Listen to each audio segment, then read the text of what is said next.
Natalie Bennett, Baroness Bennett of Manor Castle. I love saying that. I know that you don't care for it in that sense, but I think it's very cool. And you all know that Natalie's one of two Green Party members of the House of Lords, so plays a really important role actually in the UK democracy right now.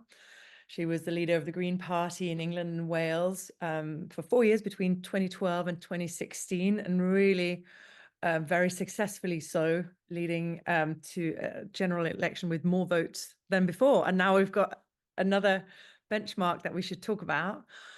And the other, I think, interesting thing is that you're not born in this country like me. I'm born in Denmark. You're born in Australia. So I want to talk a little bit about that and your previous career as a journalist, and how did you end up sitting in your office in One Millbank and really influencing the world. So that's some of the background and what we were talking about. And I've realized I've put a post-it on it, change everything. You can see there's quite a lot of everything. So I've got lots of notes. I hope all of you have lots of questions as we go. So welcome, Natalie, number one. Thank you very much. It's lovely to be with you. I always enjoy conversation and discussion, and the idea of a book club, people coming together. We need more of it, definitely. Well, and as I think I told you, this book club really came about at the beginning of COVID, with this idea of we all needed to be feel a bit sane and have some interesting conversations about how we could impact this world that was happening to us.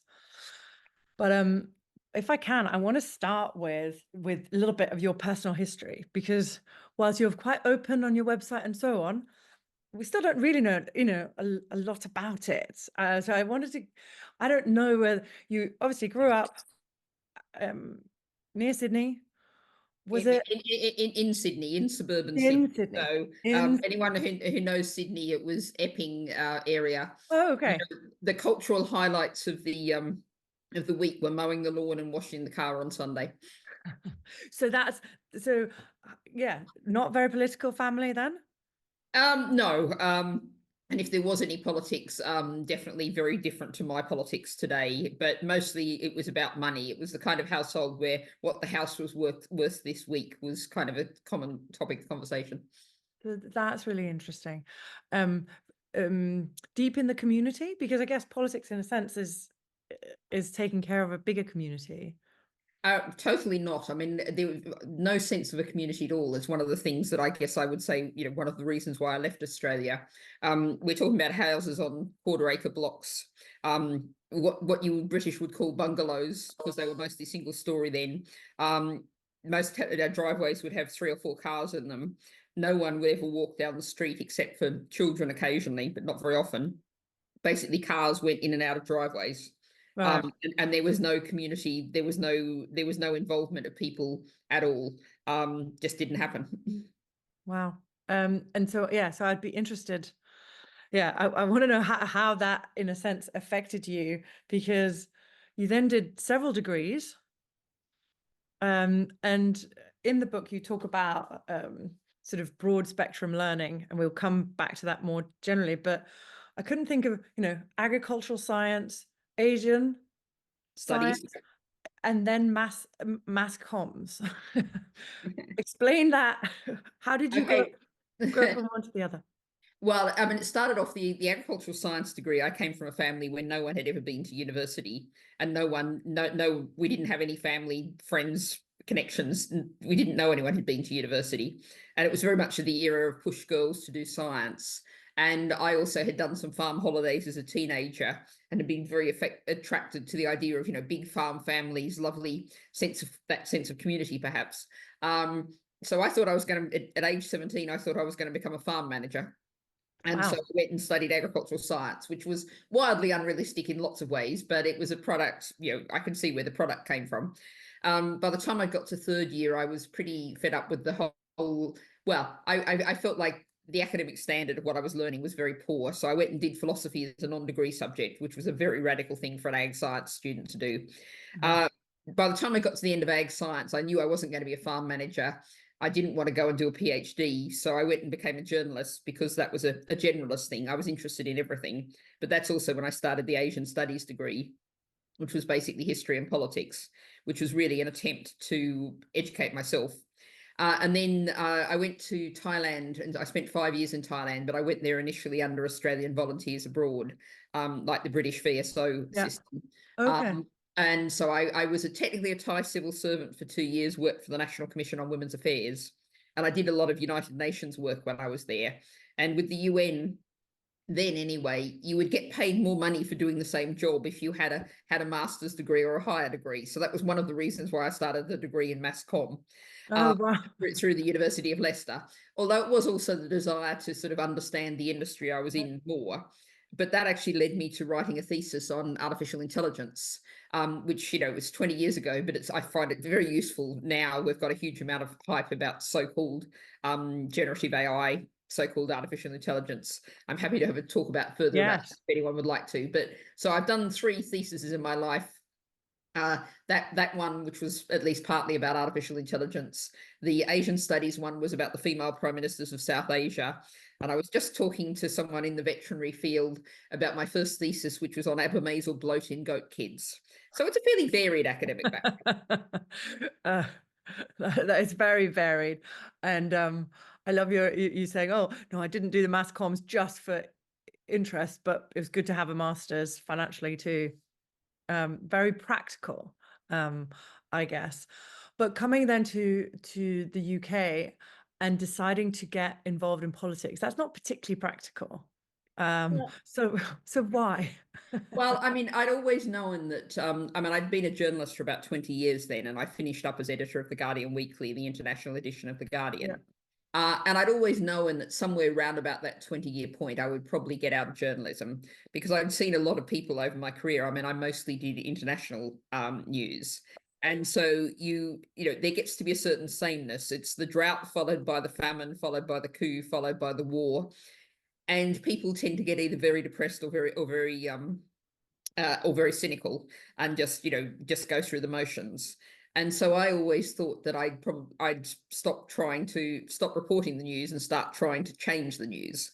But I kind of expected that I'd probably go United Nations or NGOs, charities, that sort of area was where I expected to end up. But it was actually the 1st of January 2006.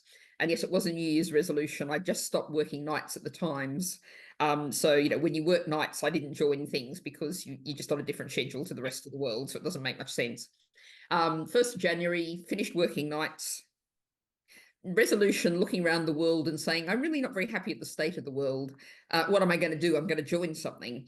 And, I thought about joining War on Want or Greenpeace. But I thought, where are the decisions actually made? And particularly in that era, there was a real sense with NGOs and charities, we don't do politics. We just influence whoever's been elected. Mm. But I thought we have to stop electing the wrong people and then trying to get them to do the right things. And so that was why I joined the Green Party. So in some way, that trying to change the news was something that was always there in my thoughts. The political party was just, when I sat down and thought about it, that was the obvious thing to do. Amazing. No, that's great. And I can see Lucy saying, loving, trying to change the news. I love that. It's great, isn't it? Maybe could we just have a quick, if everybody has their reactions button, I would love to know if anybody here is member of a political party. I just thought we should just do a little check. It could just be a thumbs up if you are, and if Jenny's going to help me count. Is anybody member of a political party? Maybe nobody. Nina? Yes. 1, 2, 4. Okay, interesting. I'd love to, just, why would be an interesting mode for me, because I've personally been, I have lots of opinions, will try and influence and so on, but I have not been tempted yet to join a party. So I think that's a really interesting one. And then you said green, because that felt like it corresponded more to what you wanted. Well, I think I would never have joined any other party, Okay. and I think that comes where we come into the book Wave book appropriately. Yes, Wave book. Yeah, if you haven't bought it, buy it. It's a great Christmas present, actually, because people who are not normally going to read the books that we in book club read would get this. If you haven't seen it, if you haven't had your hands on it yet, I would highly recommend for presents. Yeah, so I mean, I think that, I set out in that three fallacies that I think permeate other parties' politics. One Mm, of which is the idea of growth that, and I know that you can't have infinite growth on a finite planet. A lot of this has developed since I joined the Green Party in 2006, but I had a sense of that idea of, the donut economics, Kate Raworth, planetary boundaries as set out by the Stockholm Resilience Centre, that we are, as a species, going far beyond the limits of the planet, and we can't have infinite growth. yeah, That's not politics, it's physics. But all of the other parties basically say, well, there's this pie that's the economy, and we're going to grow the pie, so even the people who are getting crumbs will get some more crumbs. yeah, Whereas we know as Greens that what we have to do, there's enough resources on this planet for everyone to have a decent life, for us to look after climate and nature and ourselves if we share those resources out fairly. And that's one of the fundamental things about green thinking that you just don't find. I mean, you might find it individuals in other parties, but it's not in their philosophy. The other two things very quickly, and this comes from my feminism, and I've been a feminist since age 5, when I was told because you're a girl, you're not allowed to have a bicycle. And I've been a feminist ever since. I feel like we need that story, but go on. We'll come Okay, back to well, we'll that go one. back to that one. But basically, particularly the Labour Party, but all other parties basically have the sense that people have to define their position in society by paid work. And that has always and continues to exclude lots of people, but particularly women, Yeah, doing caring roles. And so if you say that people define themselves by paid work, you're just leaving lots of people out. And, what about people with severe disabilities, et cetera, et cetera? So that definition, as Greens, we understand that people, can contribute to society in other ways than paid work. And the third thing I'd say is I think there's a really strong sense across other political philosophies that competition, we get ahead by competition. We all compete with each other. And that's really the politics of Genghis Khan. And what we need is the post-growth movement. There's a lot of work around the idea of sufficiency, making sure that everyone has enough. And the FT a couple of months ago now ran a headline that I just thought summed it up beautifully. They were, you could hear the tone. It may be that the European economy may never get bigger than the American economy. yeah, And like, what does it matter? What is an economy for? An economy should be there to meet the needs of people and look after the environment and prepare for the future. What size it is, whether it's bigger than someone else's, it shouldn't be an issue. it doesn't matter, as again, and someone who comes from a very small country that has done very well, not because we've outgrown any of our neighbors, but actually it's about how things are distributed and how we live, right? That's what's valuable. I mean, it's a very old phrase, but infinite growth is the ideology of the cancer cell. It's that, and people keep sort of forgetting. I see it's our American friends who are party members in particular. Good, which is quite important in the next few days. So we'll give you that. Can we just drop? Let's go back to your 5-year-old feminism. Who did not want to let you have a bicycle because you were a girl? Like, I'm still feeling a slight shock here. It was my very aspirational working class grandmother, Okay. who was a very strong character and dominated the family dominated me and dominated the family until I was 10 or 11. And so her idea was that riding a bicycle was not ladylike. And it was just the start for me right through my school years. I kept being told, and this partly relates to the fact that my parents didn't have a television, which was also the influence of my grandmother. And so I didn't get socialized in the way many people are socialized in those early sort of primary school years, by exposure to mainstream media, etc. And so I went through all of my school years, all the time being told, I'd say I want to do something, and people would say, no, you can't do that because you're a girl. And even more than that, they would say, you shouldn't want to do that because you're a girl. And I just kept encountering that again and again and again, all the way through my Yeah. sort of childhood. So, I I don't think I learnt the word feminism until I was sort of in my late teens, but I was a feminist from age 5, Yeah. even if I didn't know the word. Yeah. No, I get it. And actually, I remember, was it I'm going to say, was it 2015 election? Was it somewhere around then, where there's a very famous picture after the leaders debate. And I think you were the first Green Party leader to be on stage with all the other parties, where was it you and Nicola Sturgeon and Leanne Wood from There we Plaid. go. Exactly, from Play Camera, who gave each other a hug at the end of this, which really I don't know if anywhere in the world we've seen that kind of behavior. Is that because, yeah, talk a bit about that.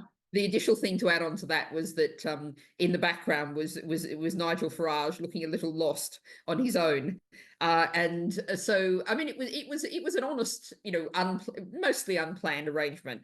There had been some discussion between the dressing rooms beforehand, and Nicola Sturgeon didn't want to be left with Nigel Farage at the end, and so Right. we'd agreed that the three of us would gather. But the hug just happened. And we were the three party leaders who were speaking out against austerity. Right. I mean, I was very pleased they were there, partly for the gender support, but also particularly because otherwise it would have been only me among the English parties speaking out against austerity, and an issue that's very much hot running today. We were already then just utterly slashing away at public services in Britain. Libraries closing, Sure Start centres closing. They were centres to help families bring up small children. Just schools falling apart for lack of investment, hospitals falling apart because of lack of investment. We were already talking about those issues then, but that was not what we were hearing from Labour, Lib Dem or Tory. No, absolutely. And has that then been a thread, 5-year-old self, feminism, I can do and I want to do what I want to do, not dependent on my whether I'm a girl or boy or whatever, but going into Westminster, we heard from Helen Pankhurst recently, and I'm a sort of supporter of her centenary action business activities. How do we get equal amount of women and men in Parliament, and for women to stand for public office more? Are you involved in those kinds of things as well, or is it more on a personal level that you're? Oh, absolutely, very much so. And I think one of the things that I always do, and there's lots of Green councillors around the country who, when I visit, their town or city the next time, they come up to me and go, "It's because of you I'm a councillor." And you sort of wait for the next sentence to see what it's going to be, and generally they're happy about it.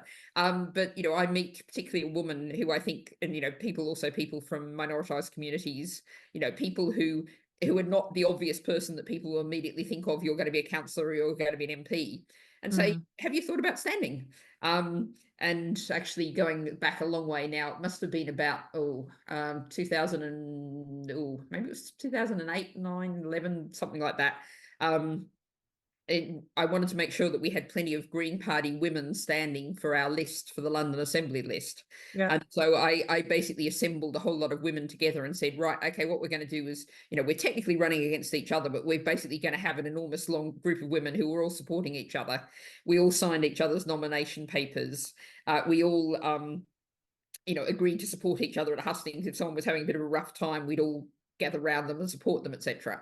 And so we basically ran as the women's team, and we have gender balance rules, and they almost had to bump a woman off to get enough men on the list, and that was the product of women working together. But my line is always to other women to say, if you possibly can, try not to do it alone. Try and have a team of people, but particularly a team of women around you supporting you, because there is still difference in how women are treated in politics and social media, etc. And people ideally shouldn't be isolated on their own. They need those supports with them. And we will come on to the book in a second, but I just wanted a couple more questions on this. And so you recommend people standing. Would you give us your pitch? Because there's a lot of amazing people, men and women, in this group. What's your pitch for us to all get involved, whether that's as MP or as councillors or as something else? Yeah, well, I'm looking at you, by the way. I think the key thing is that there is an old stereotype of a leader, a political leader, and that's a huge problem, because we need a wide range of people that represents our society, that represents our communities. And some people will say, I don't like public speaking, or I'm not good at reading spreadsheets. The thing is that politics is always a team game, and you will have skills and knowledge and experience that no one else will be bringing to the table. And not everyone involved in politics does huge amounts of public speaking. That's not necessarily a prerequisite. And the other thing is also to say, if you really do feel, and maybe you've got caring responsibilities, or maybe there's some other reason why it would be really difficult for you to take on an elected role like that, that doesn't mean you can't be part of a supportive team of someone else who is being elected.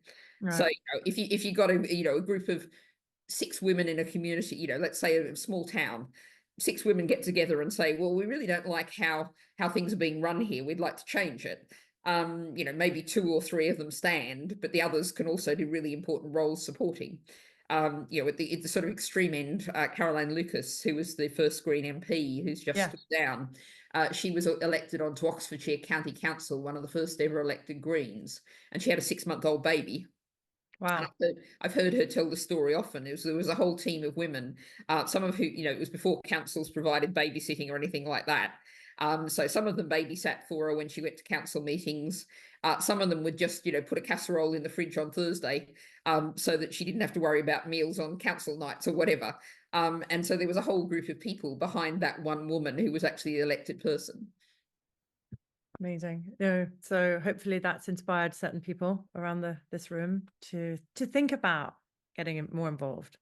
And you Americans who are registered there, I'm sure that there are places here you could become party members, Green for one. Anyway, I'll stop. I am not a party member, so I have nothing on this. Let's talk a little bit about the book, because obviously you're a really experienced, very accomplished journalist and a good writer. But why did you decide that now was the time for a book, and why a book, in a sense of not a series of articles or a podcast or something different? Because you're very good at, as far as I can see, of reaching people that might not do things, and book is a little bit limiting, maybe, even if it's sort of accessibly written. Well, I think it was actually Jenny Jones, whose seat is just, his desk is just over behind me, who's my fellow Green peer. She actually said to me a couple of years ago, there's this former senior police officer who wants to understand Green political philosophy. What book should he read? And that's one of the things that people do is, they say, well, I want to understand something. What's the book about it? And there was at that time no book that I could recommend to Jenny about that. And the other thing is also, what's in this book? Each chapter, Word tells me it takes about 20 minutes to read each chapter. And it's written in a way that I went to Sevenoaks, which is just outside London, lovely little rural suburban community, and some at lunchtime in a bookshop there, and some GCSE students, so like 16-year-olds, came along and heard me talk and bought copies of the book. So it's meant to be accessible from sort of anything from that upwards. So it's written in an accessible way as possible. But also pretty well everything that's in it has kind of been road tested at meetings or in Zoom calls like this. I've been going around the country for the last 14 plus, I should add a few years to that now. The last quite a lot of years doing public meetings, a couple of nights a week, talking to audiences. Sometimes they might be Green Party audiences, they might be a women's institute, they might be a university group or a college group. And essentially what's in this is both boiled down what I've been saying to them about Green political philosophy, but also what I've honed with them, what they've found interesting, what they've reacted to. But it's also, I say it's been co-created. That's why I published it with Unbound, which is a crowdfunding publisher, because so many people have told me stories that are now in the book. The first chapter is about universal basic income, and there's a story in there of a guy who was at a meeting who talked about how he was retired, and that was sort of like a UBI. And he on Mondays he did Men in Sheds, on Tuesdays he did the Allotment Society, on Wednesdays and Fridays he looked after the grandkids, and on Thursdays he did something else. And he didn't know how he ever found time to do paid work. Yeah. And he was contributing so much more to society than he had been in his paid job. And so, it's telling stories like that people have told me, that it's a co-created book from all of those events, and it's written to be as accessible and open to people as possible. Yeah, and I actually think you've really succeeded in that accessibility. Hence the Christmas present sort of list. And you're clearly a generally curious person, picking up different things. But I was interested to know, how much extra research did you go and do? Because even you probably, I'm going to guess, you may not have known about I picked up on the Tamil women's practice of making a kolam kind of thing. And the book is littered with little really interesting bits of knowledge that, and some you might pick up in general life, but some maybe not so much. Did you research a lot? Well, my life is research, I think, is probably a better way of putting it. And I will credit that wonderful Tamil story, which is definitely worth digging out, to a podcast called the New Books Network podcast. And it's actually, I mean, there's now scores of them put out every week. It's interviews with authors of academic monographs. So Okay. it's essentially like reading some of the most cutting edge, some of the most interesting, some of the most innovative academic research in all kinds of fields. So there's everything from, I love the Nomad Study book. I can't remember if there's something in Nomad Studies strand of the New Books Network. I love, I even listened to one on maths and learned about Bayesian statistics, which is definitely on the outer edge of my areas of interest, but it was really interesting. There's all sorts of different sorts of history, philosophy, lots of different science areas get covered. So that's, and it's the most recent, perhaps it's not journal articles, but they're books that have basically, people have written a few journal articles and then write a book. So they're mostly sort of early career researchers at the cutting edge of research in all kinds of different areas. And so that's where a lot of that inspiration comes from. And whenever I get the chance, if I'm doing the washing or whatever, sorting the washing out, I'll be listening to the New Books Network. Amazing. Okay. Good. Now I want to turn to the book because there's a lot in there. And you've already sort of outlined a bit that you're breaking down three main fallacies of other parties. So the growth, the fact that paid work is what defines you, and this idea that competition is, I'm going to say, natural, or the natural way things should be. And you yourself, you've referred to the universal basic income and so on, which addresses one bit. Should we just touch on the growth thing? I think that's one of the three that this group will know best, because I think we have spoken about planetary boundaries and donut economics and so on, but just let's pick up on that one then and go through those three and then into the other many things in the book. Okay, well, I mean, growth, I think the planetary boundaries one, and the one that I focus on a lot is, everyone pretty well talks about climate and even occasionally does something about it. People are starting to really talk about nature, but the planetary boundary that I really focus on is novel entities, which is terribly named, unfortunately. It sounds like toys or something, but for shorthand means pesticides, pharmaceuticals, and plastics. And I think I talk about this because it's crucially important in its own right. But it's also a way of what we have to do is stop picking off one issue after another and acknowledge the need to live within the donut. And so it's a way of getting to that. And plastics, for example, they're starting to be increasingly microplastics. So most of the enormous amount of plastic that's been created in the world from petrochemicals since 1950 still exists in the world. It's in the oceans, maybe it's in the soils, and it's breaking down into smaller and smaller pieces, but it's not going away, and it becomes microplastics. And there's microplastics in human breast milk, in human testes, and human placentas, and most recently, and no one's quite can really explain this yet, in human brains. And so this is a way of which we're talking about something, everyone kind of gets plastic, but it's a way of starting to talk about a bit more. I mean, in the UK, certainly there's been a lot of focus on PFAS, the forever chemicals. And we're actually subjecting our bodies to all of these different challenges. And, the clue is in the name, forever chemicals. They're just building up and up. We're just adding to the load of the impact on our bodies, and also, of course, the impact on nature, because we are human animals. What's happening to our bodies is also happening to the bodies of all the other animals, and indeed plants. And there was a study on tomato plants and how microplastics in the soil affects their growth and development, just out recently. So, we cannot just keep treating the planet as a mine and a dumping ground. We're treating it as a dump. We are, literally turning our entire world into a dump. And so, we just can't keep doing that. That's not politics, it's physics, is my shorthand. And so that's why. And the other thing is to say that, we have a growth society, and look at how miserable it is.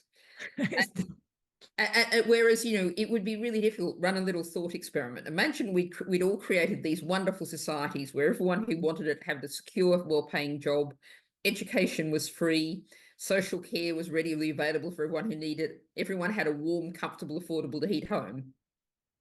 And then the scientists came out and said, oh, sorry, folks, we've just discovered there's a climate emergency. Now, that would be really politically difficult. Whereas where we are now, we are saying, instead of growth, and something that's made quite a lot of progress in the recent year or two is the idea of a 4-day working week as standard with no loss of pay, which lots of companies have been successfully trialing. And the New Economics Foundation did some work a few years ago on the idea of eventually going to a 3-day working week as standard. And so what about, instead of chasing economic growth, instead of chasing more stuff, he said, right, every year we're going to aim to cut the working week by 15 minutes. Every 4 years, you get an extra hour of life in your week to do with whatever you like. Yep. No one lies on their deathbed and goes, I wish I'd spent more time in the office. No, actually, and we've been working this year on our own governance and how we run the business at Volans.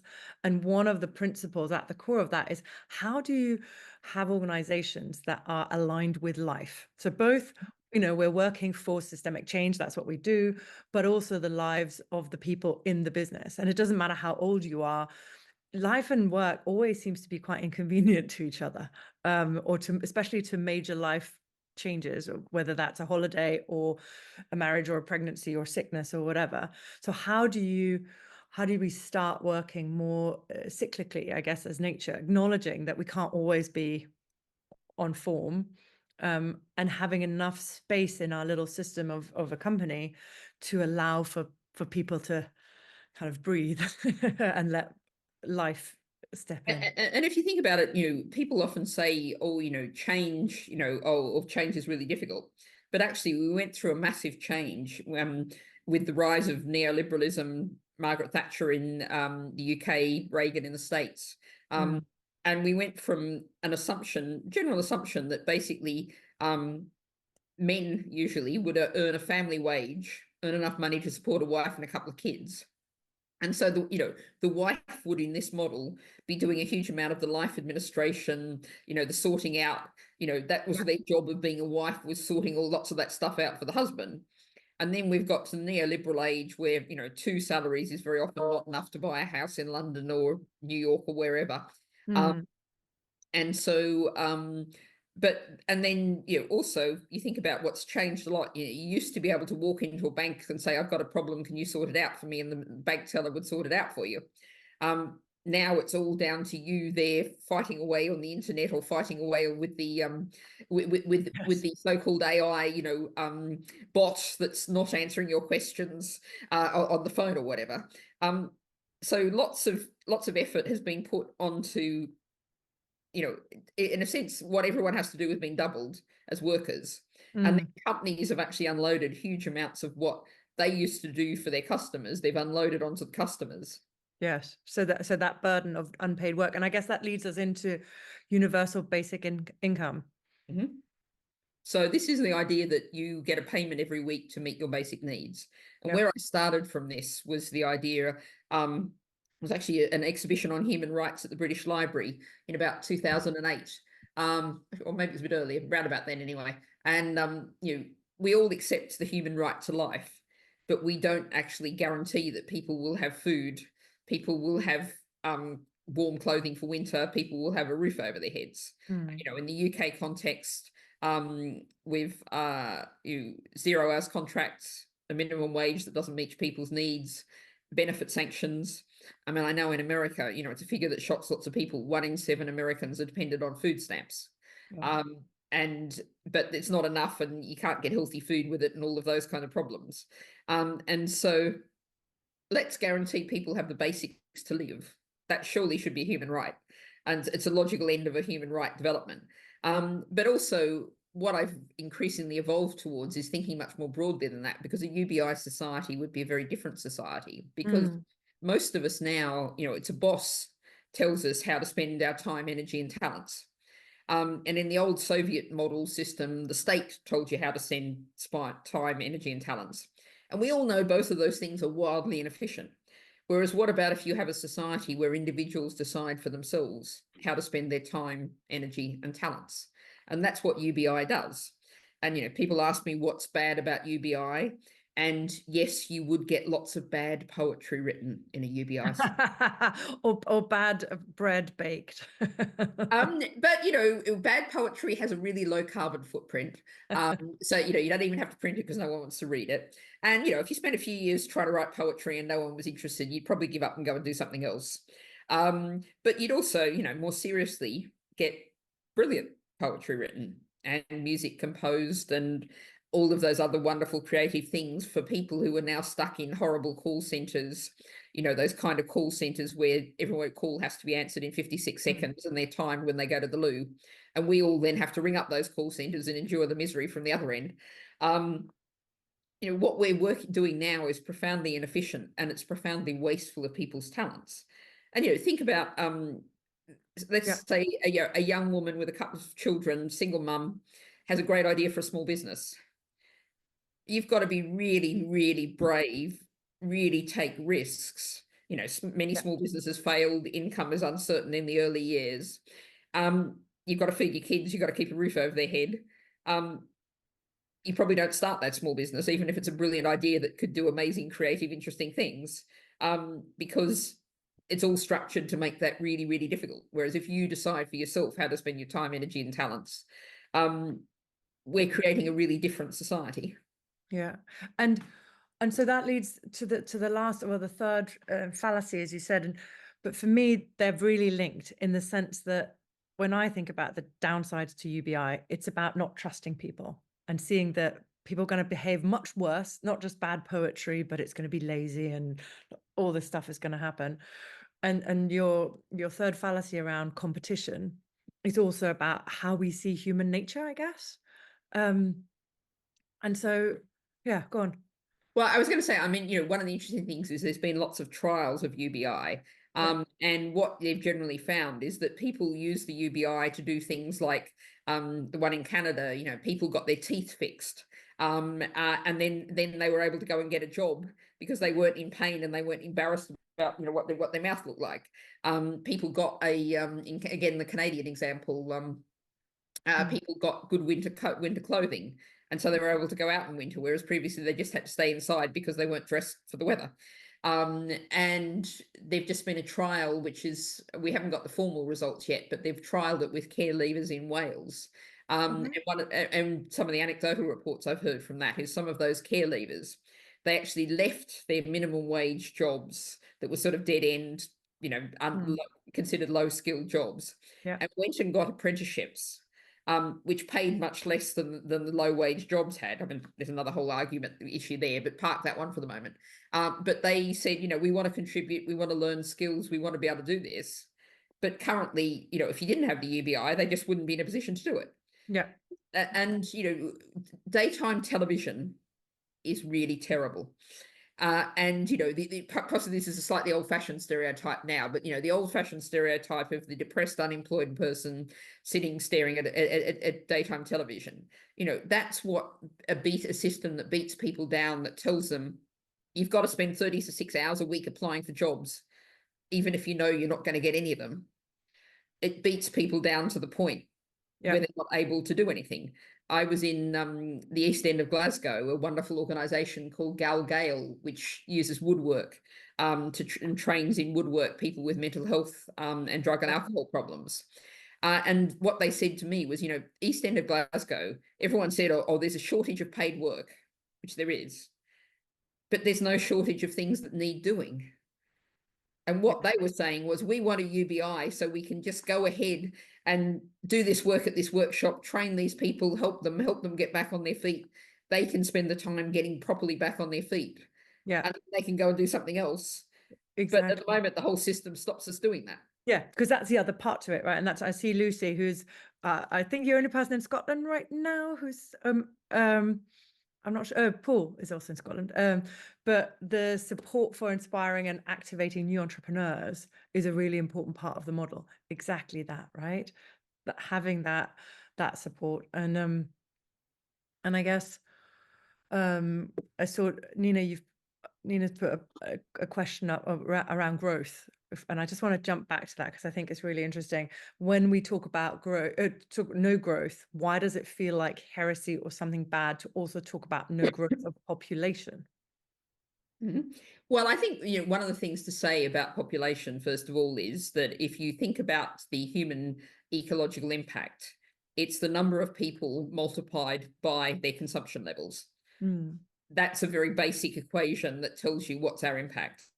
I'm not saying that we should, but if we all lived like the people in Bangladesh, then we wouldn't have any environmental problems, the average.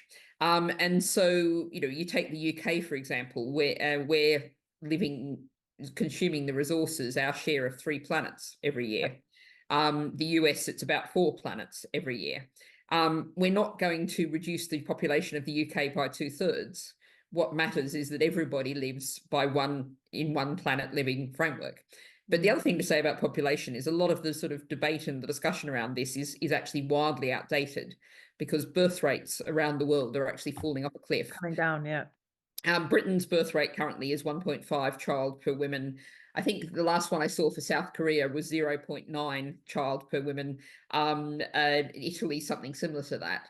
And I was just reading an article last week about, peak population. Basically, a lot of the UN debates and that are well out of date.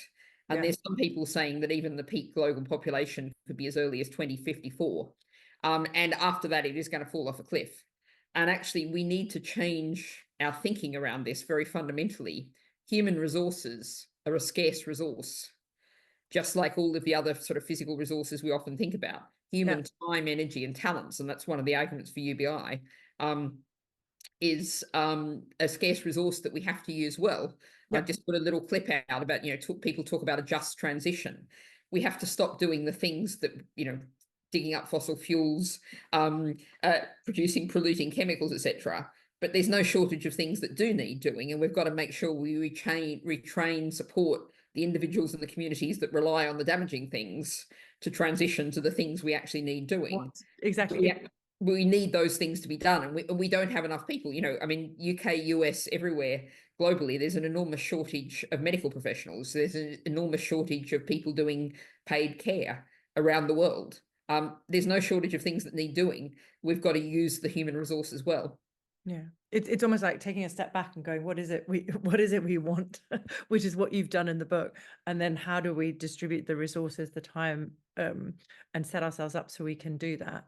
One thing that struck me when in how you specifically wrote about UBI was as a way to create a sort of a sense or a state of trust and a feeling of security. And again, I'm going to come back to growing up in Denmark a few years ago. It felt very safe. Everybody knew that they were going to be fine, kind of thing. It has changed, but it definitely was that sense, partly because of the high tax rates and very solid social security system. But there's something really interesting about, do people need to feel safe to be at their best and act in community, do you think? So rather than acting out of fear, and does that hang it together with, as you say, the competition piece? I mean, there's a book that some people on this call might be aware of called The Spirit Level, which is probably 12 years ago, something like that now. But it was actually 2 health economists who got together and basically demonstrated that in more equal societies, even the top % of the wealthiest are better off than they are in more unequal societies. And being health economists, they particularly focused on the stress hormones, the impact of worrying about the future, about not being secure about the future. And I think, it's also worth looking at consumption levels. And, when I talk about consumption, I'm always focused not on individual behavior, but on system change. Yeah. And our system at the moment, if you're down the road in the city of London and you're a young, thrusting, go-ahead lawyer or accountant or something, you want to be, casually leaning on the water cooler, telling the story about your long weekend in Dubai, and that makes you look like one of the go-ahead people who's going to get promoted and ultimately end up as a partner or whatever. And, if this month's fashion color is orange, you want to be wearing orange, and next month the fashion color is blue and you want to be wearing blue. And also, people don't really trust the financial sector, don't trust pensions, so they buy a bigger house because that's their pension. And so much consumption is driven, and people feel so insecure. Almost nobody is sure they won't end up like the people who'll be out on the streets of the tube station, Westminster Tube Station, just down the road from me tonight. Almost none of us can be sure that we won't end up in that position. And that creates a very unhealthy society. Yeah, it is that base. And I'm just going to jump to Carrie. Thanks, Carrie. Sort of redefining growth. And it comes off Paul's comment about growth of empathy, growth of intelligence. How do we redefine it so we don't have this quite unhelpful discussion about degrowth all the time? Well, I tend to prefer post-growth as a phrase. And growth in this sense is, what has always been defined. If you say, the British government says its number one mission is growth, everyone knows they mean GDP, gross domestic product. Yeah. Now, at a simple level, what's wrong with it? There's several books on my shelf over there that I'm looking at now. Growth is a nonsense measure. The people who invented GDP said, do not use this as a measure of national progress. It's a terrible measure of national progress. And what have we been doing ever since? Yeah. The old classic cut down a forest, and GDP goes up because you don't count the loss of the forest. You just count the timber you've sold. Or my old favorite, a man marries his housekeeper, GDP goes down because she does the same work, she just doesn't get paid for it anymore. So when we say post-growth, we're talking about those sorts of things. And yes, I totally agree with growing empathy, growing all sorts of things. But growth in this context, and post-growth means building a different kind of society. And I think the key thing is that question of what is the economy for? Yeah. And you will hear people saying, mainstream people saying all of the time, we've got to do this for the economy.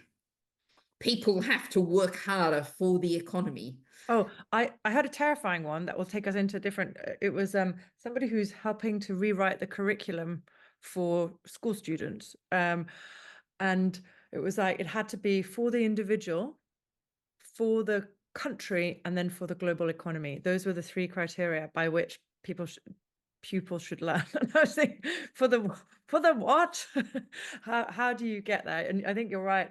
I still would love to stop even using the word growth in that, because I think post-growth, we're still somehow anchoring to then explain why do we not mean that. But I haven't found an.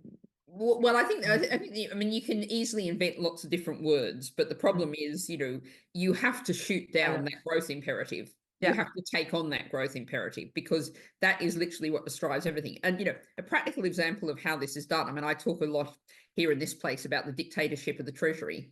And, the Treasury's aim is to grow the economy, and the Treasury just looks at economic measures. Under Jacinda Ardern in New Zealand, when she was Prime Minister there, their Treasury was given the living standards framework. And this is, a well-established academic frame of a traffic light system, whereby you look at various measures for society, various measures for the environment, and various measures for the economy. And you say, right, we want to keep everything above the red traffic light, the red level, and get it as close to the green as we can, whilst acknowledging there's always trade-offs between the two. So it might be, the Treasury has the job of making sure no child goes hungry. Every child gets a decent education and can be educated. You can set a whole lot of measures like that. And so a living standard framework society might be an alternative model, another way of talking about a post-growth society. But A, it's a bit of a mouthful, and B, actually no one's going to know what you mean. So that's the kind of problem. Yeah, no, it is interesting. And it's interesting that it's that siloed mentality, right? That we're trying to simplify everything so much that, of course, the cleverest people in the country, in theory, in the Treasury, can only handle one type of measure. How did that ever, come about? There's a couple of quick notes here. Just Duncan's being very practical. Thank you, Duncan. On how do we transition a governance model like mass UBI without creating uncertainty, fear, social unrest? Well, I think, I mean, one of the things is to say is that this is actually a very attractive idea to people. Northumbria University did a really interesting study where they took sort of utterly unpolitical members of the public, put them in the room and explained UBI to them and said, what do you think? And they said almost universally, it sounds like a great idea, but it's never going to happen because politics never changes anything. Yeah. If there's one thing that we now have to totally tackle, it's, and this, you know, it goes back to, I'm actually working on my next book, Oh, 100,000 words for Routledge by January. Let's say that really quickly. But one of the things that I think it's mentioned in this book, but I'm going into this a lot more now, was a guy called Francis Fukuyama yeah. in the 1990s, the end of history. And so the idea was the Berlin Wall had come down. The Western capitalist model was what we'd always been meant to get towards, what the, you know, what the human race for hundreds and hundreds of generations had been working towards. And, you know, this very much lines up also with Marxist thinking of this teleological, we're meant to be going to an end point. So the end of history. So politics is just about who you elect to run the system. And the idea that you could change the system has been lost. So, you know, what I would say, you know, one of my key phrases that I say to every audience is we need to make a world where everyone makes politics what they do, not have done to them.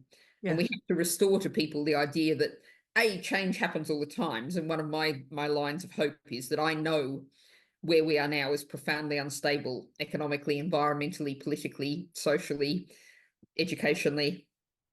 It's going to change enormously in the next 5 or 10 years, and that's good news. And so what we have to do is restore people's sense of agency, the possibility that they can do something. And so if you give people the option of a UBI and they believe in it, then they can go for it. And there's also an interesting case study that I learned from an international conference at UBI on UBI. New Zealand has a non-contributory, quite high level old age pension. And it just goes to everybody. It's non-contributory. And they've been through some very, very right-wing governments, but they've never dared to attack the level of the pension because it gives everyone that security. Everyone knows, you know, at the end of the life, they'll have this secure pension that will really let them live decently. And it's just politically unattackable. Yeah. And so, you know, the UBI, yes, it is change, but change is coming anyway. And it's something that once you'd secured it, people would really want to defend because it's for everybody. You know, there's a real problem with means tested benefits is, you know, they're generally only going to the poorest. And so they generally get hacked away and hacked away and hacked away. Universal benefits, and the UBI is kind of extreme case of that. Everyone gets them. People defend them. Yeah. It's a little bit like when education in this country was free, then you know, however rich you were, you knew that your child will still, you don't have to support your child through university, even though you could. And somehow there's something about if everybody benefits, it feels slightly more acceptable to contribute, I guess. Yeah. And so fair sort of magic wand, based on the feedback on the budget today. Actually, Rachel Reeves or Keir Starmer will stand up in Parliament tomorrow and say, actually, we forgot something. We're going to do UBI. I can dream, but but even my imagination doesn't possibly extend quite that far. So what do you think it would take for the UK or anywhere else, I guess? You know, what's the argument? Because Finland played with it and then have pulled back a little bit, I think. Well, I mean, Finland ran a relatively left-wing government ran a trial, and then the trial came to an end and a right-wing government came in. So the trial was always supposed to end, just like the Wales trial was supposed to end. So most of these trials have been sort of short-term, always set out as like that. How do we get there? Well, I think you know, like all of these things, like, you know, also we haven't really talked about the third chapter is about democracy. And, you know, we need to make the UK a democracy. We have a government supported by 33% of the people who voted, who got 100% of the power. And we've got so much money and resources concentrated here in Westminster. And, you know, if we look at the US, one of the things I don't understand, some people, the US people on the call might like to answer this is, you know, the US Constitution, with its majoritarian system of having two sides and seesawing is just so clearly broken. why do people not talk about these things, is none of these things change because the people who are benefiting from the current system go, oh yes, we see the error of our ways and we're going to fix them. So change is won by people, and that's why restoring that sense of agency for people is so important. And saying to people, you can make a difference. What do you want? And I'm also very much a believer in deliberative democracy, the idea of people's assemblies. And the great case study for this has always been Republic of Ireland, where they had people's assemblies on abortion and equal marriage. Yeah. And the people were just far more radical than the politicians would ever have been. The people were braver than the politicians would ever have been. Yeah. So one of the things that would be very interesting would be to do a people's assembly on UBI and talk about UBI. And I think you would find, based on the Northumbria research, I have very little doubt that you would find enormous support. And it's not that the government is just going to roll over and change things. And, talking about democracy, one of the other things is the role of big money donations in both UK and even more extremely US politics. We get the politics a few people pay for. And one of the things to do is to demand that stopping. Yes.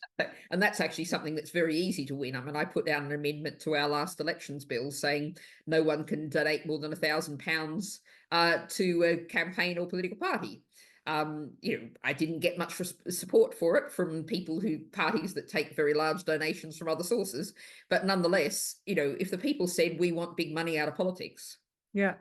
Do you think that within the UK, with the summer's sort of Labour has been dressed by donations, etc. Do you think that moved the conversation?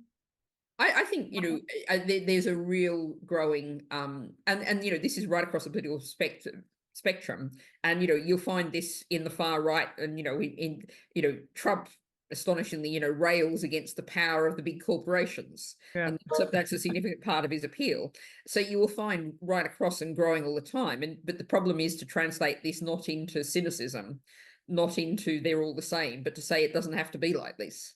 And so that's, again, restoring people's sense of agency, that we can say, no, we're going to demand a political donations law that stops a few, in Britain, it's the think next time you're catching public transport, or, even just browsing the internet, see how many gambling ads you see. The gambling sector donates large amounts to the UK government.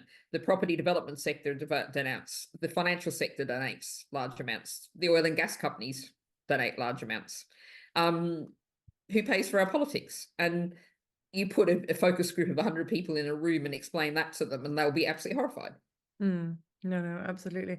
So just, I guess, so let's say, we can't get UBI through immediately, but we know we want to give people agency because there is this time of uncertainty, which has started, right? I would argue, and it's going to get worse before we can get it better. As you said, it's one of the reasons there might be bigger scope for change, because nothing is really feeling like it's working, not just in the UK, but very broadly, that we can all feel crumbling systems, whether we look to education or health or democracy in general. What do you think? What are the few ways that we might give people that sense of agency, so when we come out of this, it's better? Well, I think one of the things that my phrase, everyone making politics what they do not have done to them. Politics might be organising a litter pick on your street. That's getting together with others to make the world a better place. It might be, I talk to a lot of school and college groups, and I was in Bradford in Northern England, and the sixth form invited me to lunch afterwards. And because, I was a VIP visitor, I got proper cutlery to eat my baked potato with. And they were all trying to eat their baked potato with a plastic knife and fork, which if you've ever tried to do that, doesn't work very well. And I said to them, here's your first political campaign, real cutlery for everybody. That would, save some plastic in the world, possibly save the school some money, and you can eat your lunch, win-win all round. And if you can give people the sense that they can get together with others and make a difference, and it can start at a really small scale. And what you find, I saw a very small C conservative middle school near Leicester in the Midlands, And I got invited there to meet the school council because they just won the right for girls to wear trousers. Wow. And as an old feminist, I tried not to thump my head on the table and go, what century are we in? But, you know, they had won that, and they were already starting on their next campaign, which was they wanted the right to use their mobile phones at lunchtime. I'm not sure what I thought about that, but what mattered was they had a sense of agency. Yeah. They could, they'd fixed one thing. They didn't have cold ankles anymore. They were going, right, what's the next thing we move on to? What do we all want? And you know, we're not being decided, this isn't being decided by anyone else, it's not being directed by a teacher. We're just deciding for ourselves. And so once people get that little sense of power, you know, even at a really basic level, and you know, and the second chapter of the book is about education, and having an education system that's preparing people for life, not just exams, is a really important thing. But one of the other important things is to make our schools more democratic. So if people learn at school that they can get together with others to decide how their life is, Yeah, that's a great place to start. Yeah, schools almost, and I want to get into the education bit, but schools need to be reflective of life, right? Because they need to be teaching young people how you behave, not just information. There's a great, but also, you know, how you yeah, grow food, how you cook food, yeah, first aid. Why do we not, you know, first aid is something many of us at some point in our life, that will be the most important thing you could possibly know. well, Why are we not making first aid absolutely foundational right across the curriculum? exactly. And all the things we talked about at the very beginning of this, all that unpaid work and managing managing life, all those skills, because that really is needed for also social mobility. I just want to come back because Laurie's popped in a really interesting comment, I think, sort of a democratic ecosystem that needs to be created rather than being focused on sort of party elected representative systems, and sort of a deliberative process like the cross-party climate and nature bill, which includes the Citizens Assembly. Second reading 24th of Jan. How do you think, are we gonna get that through? I mean, this is a private members bill, and I don't wish to sort of hose on anyone's parade, but basically private members bills never become Okay, law. through. But that's not really the point. The point is private members bills are a mechanism by which these issues can be discussed, highlighted, you know, force the government to pay attention to, force the government to respond to. Yeah. And it's, you know, what we're talking about, nothing that we're talking about is a single bill that's going to change everything. We're talking about changing the system. So, you know, I'm absolutely totally behind the climate and ecological emergency bill, you know, to go for it, keep campaigning on it. But you know, it's a little bit like I've done a lot of work over the years with the campaign to create an international offensive ecocide, paralleling genocide. Mm. And, you know, I've met the occasional person who goes, we get this and we fix everything. Yeah. And I'm afraid there is no single recipe that, you know, there's not a magic bullet, there's not a wand to be waved. These are all part of the process. And I think that's one of the things that people perhaps don't realize in politics, is that every act you make, even if you're not obviously successful, you've changed the debate, you've changed where things are. There's a term in politics, the Overton window, Yeah. which is, you know, what it can be discussed and considered as part of mainstream politics. And one of the jobs of things like the climate, the CEE bill, as we call it for short, is you're flinging open the window of the Yeah. possibility of, yes, we have to live within the physical limits of this planet. And now this is part of mainstream, you know, getting all sorts of different MPs, all sorts of different peers, people backing it. So it's all of this is part of a process. And one of my case studies for this is people, perhaps some of the older people on the call, well, not necessarily older, but not quite the youngest, perhaps, might recall the Iraq War. And I've met lots of people over the years who marched on the streets of London, a million people marching against the Iraq War, and Tony Blair went into the Iraq War anyway. And I've met people who say, well, you know, I marched and it didn't work, so I've given up on politics. But 10 years later, there was a debate in the British Parliament on bombing Syria. And the Labour Party had been so scarred by the political fallout from the Iraq War that they voted against bombing Syria. And then Barack Obama, after the British Parliament had voted against bombing Syria, decided that he wasn't going to bomb Syria either. And every one of those million people who'd marched 10 years before had that impact that was measurable, and you can see 10 years later. And so, politics, very seldom do you go, I've got this great campaign and it makes a lot of sense and you should do it, and go and see a politician and they go, right, you're right, I'm going to do it. It's a long-term process of change. Yeah.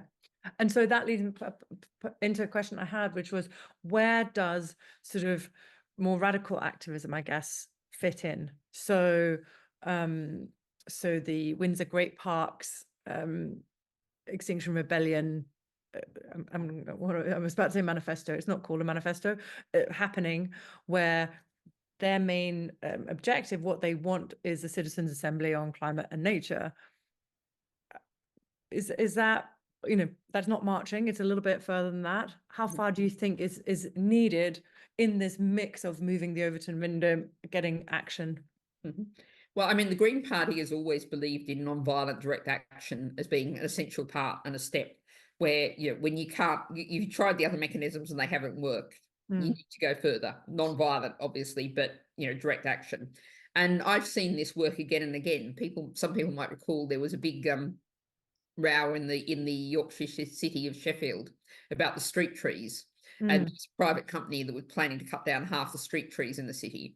And people put themselves on their line, they chained themselves to trees, they climbed trees, they put themselves at risk of going to jail. And eventually, the council had to admit they were entirely wrong. All the mechanisms right through from that to legal action to petitions and everything else. And now Sheffield has a wonderful street tree policy. And also, one of the things I love is that I saw on social media, inspired by Sheffield, there's a street tree group in New Delhi that's trying to defend New Delhi street trees, which just shows how these ideas, these days can spread in all sorts of positive ways. And actually there was, the conversation.com reported it. I contributed actually to one of the academics who wrote it, did an interview.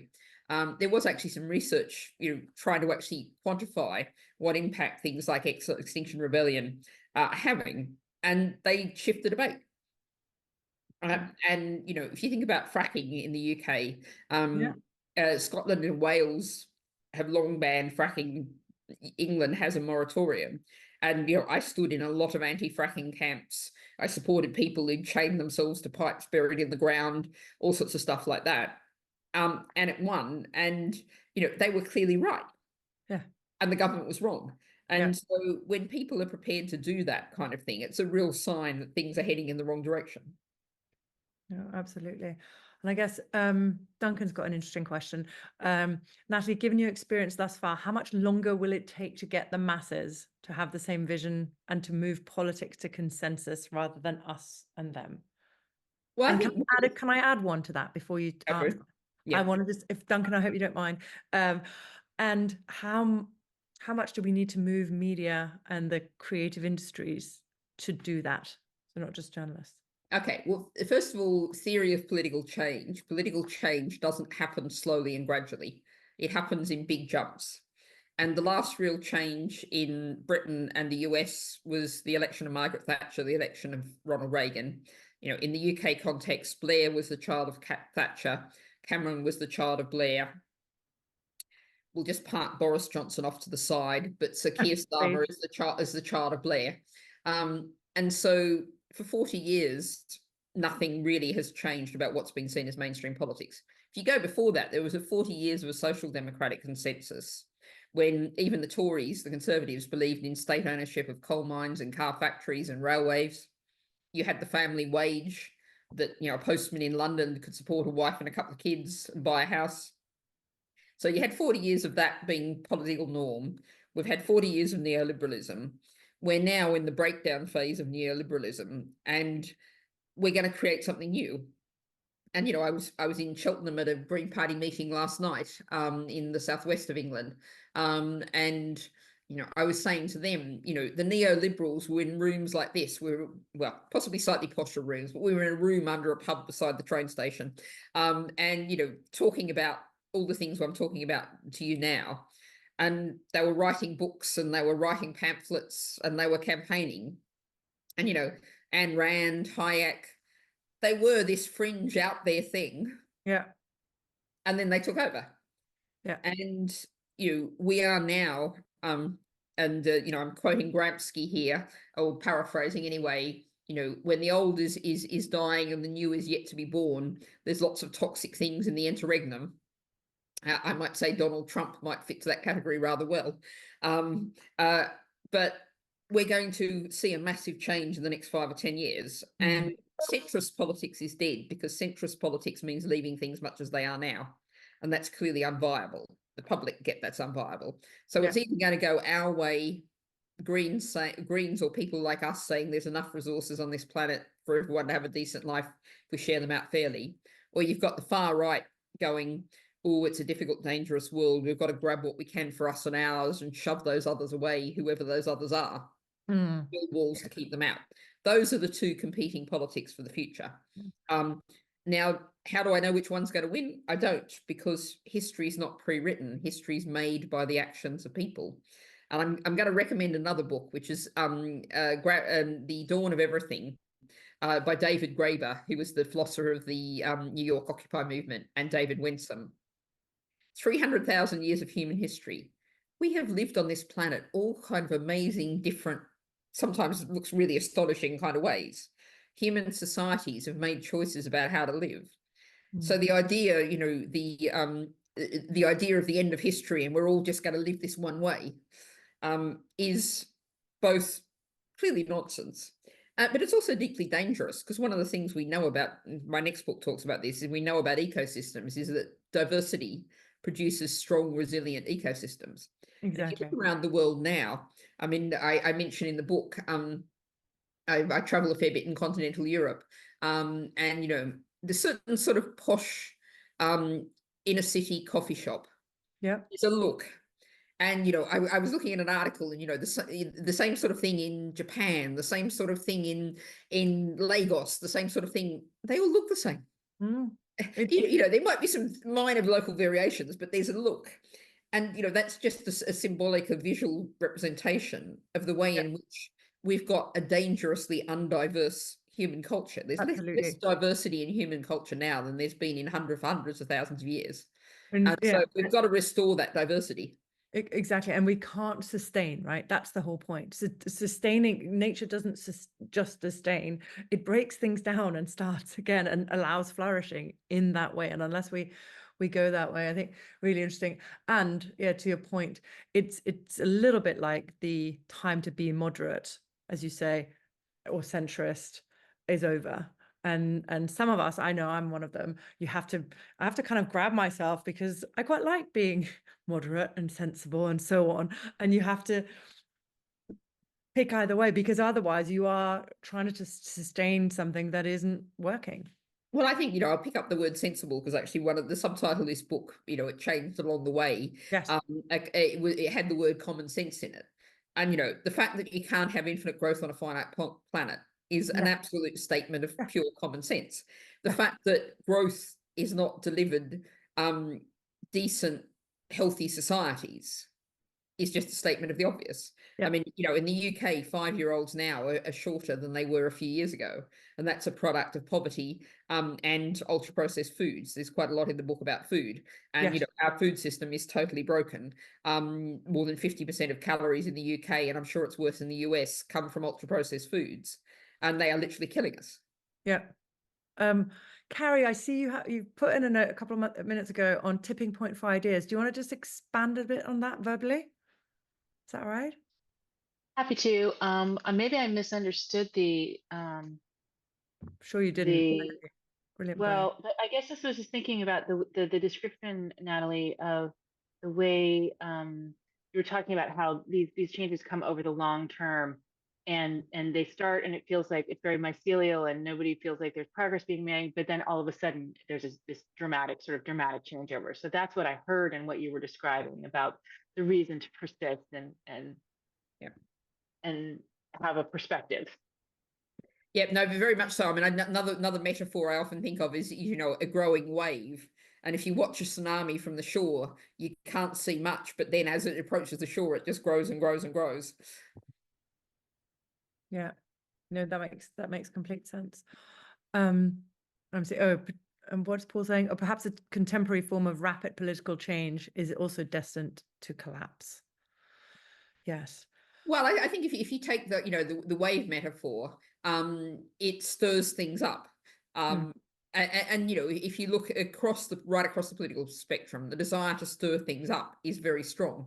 And people are seeing that where we are is now unstable, and we want to stir things up as much as we can in a controlled, thoughtful manner, not in a smash everything up kind of manner, which is where I would say our side of politics is, as opposed to the far right. Yeah, no, that makes sense. I'm looking at time and I want to get to education because we talked about that previous, both of us.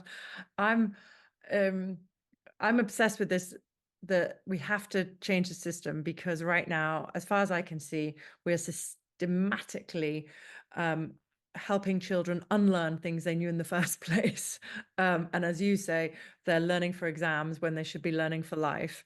And we talked a little bit about the things that you can learn at school, some practical skills, first aid, etc., and how to interact and be political. But in a practical sense, I was so astounded that after COVID, where they'd sort of parked exams for a little while, every expert said, no, we can't possibly not have assessments or have exams, and we're going to bring them back as soon as we can post-COVID. What's your vision of education system? Yes, it's for life, and I know you mentioned in the book. I just want to, how do we set that up so it really works? Because I agree with you on many of those fronts. Well, I think one of the things is we come back to the issue of competition, and so many of our schools are trying to rank every pupil in the class. What rank are you at? What mark are you getting in your English exam or whatever? But we're also setting schools to compete against each other. And I think what I know of the US, which is not an enormous amount, but what I know of the US, it's very much been set up in the same thing, and charter schools, etc. And you've got schools competing, and the way it works in the UK is schools compete to get the best exam results. So they often push out, either subtly or not so subtly, pupils who are not going to help their exam results, pupils who are not going to do well with their Ofsted inspection, and they try and get really good Ofsted inspection and really good marks. So they'll get more of the pupils coming in who are the kind of pupils who will be set up to do all of that. And they're pushing away the pupils who aren't. So, at the foundation of that is the problem of competition. What ideally a school should be is it should be the centre of a local community. And, the city of Bath in southwest England is a classic example of this. I actually was there and talking about it, and the room just sort of fell around with horrified, agreeing laughter, because there's particularly acute competition between schools. And so they just have the most enormous traffic jam every morning, with parents who are driving their kids across, and, school start and end is just, don't try and drive in Bath then. And that's absolute madness. What the school should be is at the centre of the local community, catering to all the pupils in that community, and allowing all of those pupils to thrive and develop. I was talking about the importance of human resources to the best of their potential, not, just focusing on the ones. And, I was a school governor at one point, and, we had the whole school focused on getting 4 boys through level 4 maths. And, even the school dinner ladies knew that, those poor boys, so how many P's have I given you, and what, it was, and they weren't concerned about the really high achieving pupils, because they were going to be fine.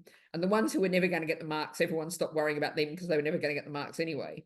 And so you think about the just utter waste of resources. Whereas if you say this school is going to serve this community, it's going to seek to develop every child that comes through its doors to the best of its potential, put them out into the world as healthy, functioning beings, acknowledge them also as individuals. Because one of the other things, I think, the US charter system, from what I know, and the academy school system in the UK, the whole idea of utterly rigid, rules. I've been to schools where teenagers, and even sort of top level, the end of teenage years, have to walk down the corridor in single file in silence, and they will get a detention if they get caught talking, and if they haven't got the right coloured pens, they'll get a detention.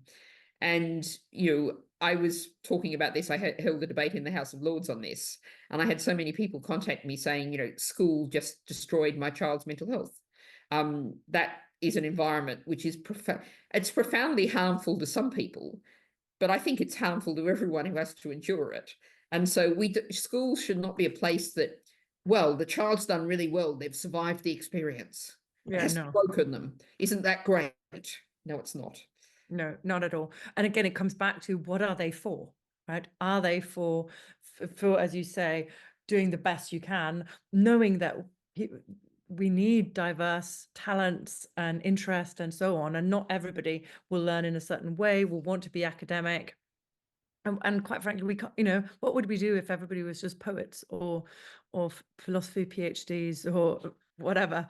We would be in real trouble. I mean, we've had education secretaries who've, demanded that, well, they want lots of people to learn Latin, or they want lots, because it's their pet favorite thing. And I've always said, if I'm ever education secretary, when I was 11 or 10 or 11, I was absolutely fascinated by lungfish. They are absolutely fascinating, by the way. But I promise not to make everybody learn about lungfish. Because some other people might also be fascinated by lungfish, but some of them will be fascinated by something else, and that's fine too. Yeah, no, exactly that. And it's we're running out of time. I'm just trying to see if I hope I've answered most people's questions. We've covered quite a lot, but so change everything. Where for this group of, I'm going to say, everybody fairly intellectual in positions of power, relatively speaking, even though we don't always feel it, what do you think we should start by changing in our lives that would help this common big change? Well, what I would say is, I said before, I'm not focused on individual behavior. And indeed, I would urge you not to. I mean, I've met people who will tell me proudly, oh, I cycled an hour each way across town to save using this much plastic. And I'd really rather you spent those 2 hours working together with others to get plastic out of the system that everybody buys. So what I would say is, don't necessarily try and do something on your own, but find some other people who feel strongly about something, who agree with you about something, who want to change something. And, whether it's plastics in the school canteen or whatever it is, in the work canteen, say, right, I'm going to get together with others to improve things. And I'm going to help, all of us to feel like, yes, we can make a difference. If we get together, we can make a difference. And it doesn't have to be, we're going to get together and fix the climate emergency. That's a bit hard. Just look around. We are trying. I think several people on this call are well, yes, it's fine as a general principle, but let's start with looking around and saying, what can I fix in my immediate vicinity? But also don't just think it has to be me. Think, how can I take a group of people, work together, so we all, and that communal working together is a really crucial part of this process, because that whole individual focus, you talk about the education, what's for the individual. People get a lot of pressure to focus on themselves as individuals and maybe as households or families. But, let's see how we can get together with others and learn from others. And, even just, the lonely old lady in the flat down the corridor, go and have a cup of tea with her and talk to her and learn something about her life. So it's that building up of community, building up of the sense of activity, the sense of agency. That's really the crucial starting point. And if you're in a really powerful position in an organization, what can you do to help your staff what can you do to make your organization a little bit more democratic? Your 19-year-old first starter apprentice knows things that you don't know. They're an expert on being a 19-year-old. I mean, the House of Lords today had a short debate on catfishing, which and the House of Lords wasn't too bad by some standards, but average age of the House of Lords 71 does not exactly cover itself in glory when discussing catfishing. Acknowledge that everyone in your organization can contribute, is an expert on something, knows some stuff that you don't know, and how can you make sure they're able to contribute? Yeah, so give people agency, and then Carrie has put it now nicely: collective action, collaborative leadership, but with that systemic view, but being really practical. I love that. And on that note, thank you. That has flown, and I have pages of questions to ask you that I haven't got to, but we've had brilliant from all of you guys. Thank you so much for joining. Thank you, Natalie. Thank you for inviting me, and thank you for the discussion. I really enjoyed it. It was good No, fun. and please, when you're ready with your 1,000 words for Rutledge, send the link, and we'll share it with everyone. So yeah, please read it, and I was going to say buy it for people, because it really is very accessible. Thank you. Thank you very much. Thanks everyone for coming along. Bye for now.